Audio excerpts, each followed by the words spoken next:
Mesdames et messieurs, c'est mélangé sur la France et son allié britannique. Alors, chers dames, chers messieurs, ils sont en train de lire l'horloge. Je vous le dis sincèrement. Les États-Unis d'Amérique viennent d'anéantir tous les espoirs de M. Emmanuel Macron et de son homologue britannique, M. Keir Starmer. Ah oui, ils ont en fait organisé un déplacement pour assister à une réunion où ils n'ont pas été invités. Ils n'ont pas été invités, mais ils ont décidé de se déplacer pour aller aux États-Unis d'Amérique pour assister à une réunion organisée bien sûr par Washington. Vous comprenez? Cette réunion a été organisée par Washington. Alors, vous savez que M. Emmanuel Macron et ses alliés, tous les alliés de l'Europe et l'OTAN, veulent le coûte que coûte attirer M. Donald Trump de leur côté. Ils veulent convaincre depuis plusieurs semaines maintenant M. Donald Trump, mais ils ne parviennent pas. Alors, ils ont décidé de se rendre. Mais avant même leur déplacement, dès leur annonce, mesdames, et demoiselles et messieurs, Washington vient d'envoyer du lourd. Washington a anéanti complètement leurs idéologies. Parce que ce que les États-Unis viennent de relayer, plus précisément par M. Michael White, qui est l'un des conseillers de sécurité de M. Donald Trump, l'un des conseillers de sécurité nationale de Trump, ce qui vient de relayer, chers dames, chers messieurs, si vous étiez à la place de Macron, vous ne devrez même pas vous déplacer. Et oui, je vais entrer tout à l'heure dans l'annonce, vous ne devrez même pas vous déplacer. Chers dames, chers messieurs, alors il s'agit de quoi? Qu'est-ce qu'il a dit? Chers dames, chers messieurs, voyons voir ce que M. Michael White vient de relayer. Parce que ça, c'est un anéantissement d'espoir. Pour leur dire, ce que vous voulez faire, ce que vous venez faire chez nous là, nous on connaît déjà ça. Mais si vous êtes sur cette option, ne venez pas. Restez là-bas. Parce que nous, on ne va pas travailler avec vous. Oui, on ne va pas travailler avec vous. Écoutez, partagez la vidéoconférence au maximum. Mettez suffisamment d'avis en commentaire. N'hésitez pas, s'il vous plaît, de mettre suffisamment de j'aime. Mettez beaucoup de j'aime. Abonnez-vous pour ceux-là qui ne sont pas encore abonnés à notre page. Alors, selon les informations, Emmanuel Macron et Keir Starmer, le premier ministre britannique, se rendront à Washington la semaine prochaine. Vous comprenez? Après avoir organisé 2 réunions d'urgence qui n'ont abouti à complètement à rien, aujourd'hui, ils veulent se déplacer. C'est mélangé. Le président français Emmanuel Macron et le premier ministre britannique Keir Starmer se rendront à Washington la semaine prochaine, a déclaré Michael White, conseiller à la sécurité nationale de Trump, lors d'une interview avec Fox News. Michael White a ajouté que l'administration Trump dialoguait avec toutes les parties avec l'objectif de sceller un accord de paix entre la Russie et l'Ukraine. Là, c'est bon. On peut accepter leur arrivée. Alors, la venue des dirigeants français et britanniques s'inscrit dans le cadre de réunions organisées par Washington afin de trouver une issue au conflit, a-t-il dit. Il ajoute ceci. Il dit, je cite, « Tout le monde n'a pas compris que l'ère d'une guerre sans fin, avec repos éternel et destruction de tous côtés, coûtant des centaines de milliards, des centaines de milliers, voire même des millions de vies, est révolue. » Vous comprenez? Ce qui veut dire quoi? L'époque où on participait à l'envoi au repos éternel des gens, on participait à soutenir le conflit, on participait à encourager l'Ukraine pour continuer ce conflit. Aujourd'hui, l'époque là est révolue. Donc, c'est pour dire quoi? Comme vous venez là, votre époque là, c'est révolu. Ça, c'est un anéantissement d'espoir, mais complet. Vous, en tant qu'Emmanuel Macron, est-ce que vous allez encore partir là-bas? Parce que c'est ça, en fait, leur objectif. Ils ne veulent pas perdre ce conflit, mais pourtant, ils ont déjà perdu ce conflit. Ils ont perdu le conflit, mais ils ne veulent pas accepter qu'ils ont perdu. En fait, leur objectif, c'est de continuer le conflit, c'est de continuer d'avoir le soutien américain, mais qui est d'ailleurs anéanti.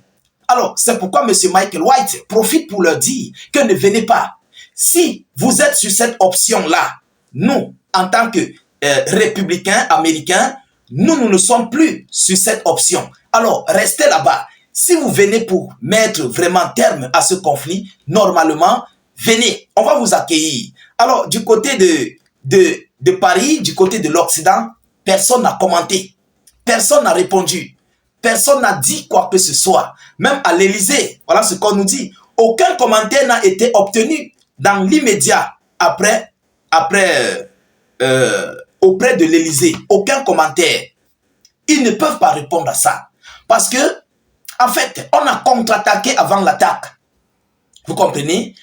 Washington a contre-attaqué l'arrivée de M. Emmanuel Macron et Keir Starmer avant même qu'ils n'arrivent. Ils ont été déjà contre-attaqués. Alors, je crois que ça, c'est très grave pour eux. Parce que s'ils se déplacent encore, quittant l'Europe pour se rendre aux États-Unis d'Amérique et pour aller parler du soutien militaire à l'Ukraine, ils seront complètement ridiculisés. Oui, ils seront ridicules parce que M. Donald Trump ne va même pas d'ailleurs les écouter. Il ne va pas les écouter. Dès qu'ils vont commencer cette affaire, peut-être Trump va les mettre à l'écart. Ou bien il va envoyer quelqu'un pour les recevoir et on va, voilà. Et la personne va lui donner le compte rendu, va lui donner le rapport. Vous comprenez? C'est un anéantissement.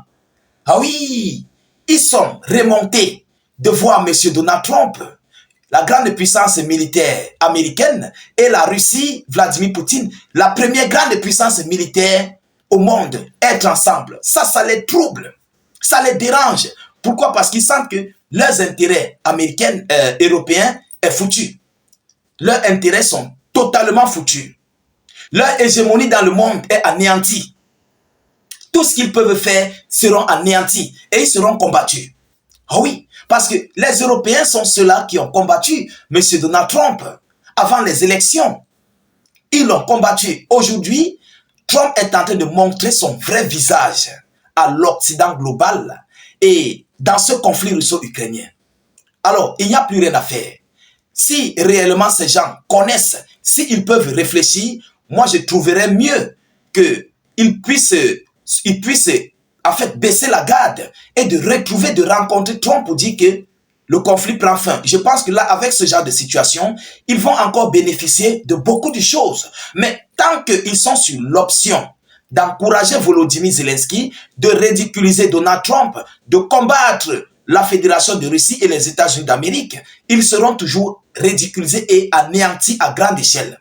Parce que M. Donald Trump, à un moment donné, il risquerait même de prendre des sanctions contre tous ceux-là qui veulent toujours continuer de soutenir l'Ukraine. À un moment donné, parce que si ces gens continuent de lever la tête, je crois que Trump va prendre cette initiative de passer sur des sanctions pour leur dire, calmez-vous.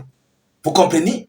Alors, je crois que les Occidentaux ne veulent pas comprendre qu'aujourd'hui, l'ère de la guerre est révolue. Le monde a besoin de paix. On a besoin de paix. Et M. Donald Trump l'avait dit qu'il viendra mettre terme à ce conflit russo-ukrainien. Alors aujourd'hui, tout est mélangé en Europe. Plus rien ne va sur Macron, plus rien ne va sur ses alliés européens et otaniens. Ils ne savent plus à quel sens vouer. Vous comprenez? Ils ne savent plus que faire. Quant à nous, nous continuons de suivre l'actualité. Aujourd'hui, les deux meilleurs amis combattent aujourd'hui les impérialistes. Vous comprenez? Un impérialiste qui est désormais un ennemi des impérialistes, mais allié ici à Vladimir Poutine, se retourne, il se retourne contre l'Europe entière. Alors, mesdames et demoiselles et messieurs, non, la situation de ce conflit est en train de passer à une phase qui nous plaît réellement. Oui, les Africains sont heureux de voir cette situation. Alors, nous continuons de suivre cette actualité le plus près que possible. Nous ne manquerons pas de vous tenir informés de la suite de ces négociations et tout ce qui va s'en découdre. De votre côté, continuez de partager la vidéo au maximum. Abonnez-vous à nos différents canaux. Mettez beaucoup de j'aime sur nos vidéoconférences pour la sécuriser. N'hésitez pas, s'il vous plaît, de mettre suffisamment d'avis en commentaire. Même si vous n'avez rien écrit, mettez tout simplement salut, état d'urgence ou encore vive la paix dans le monde. Je vous reviens tout à l'heure pour une prochaine série d'actualités. Soyez encore salués une fois de plus. Ciao, ciao.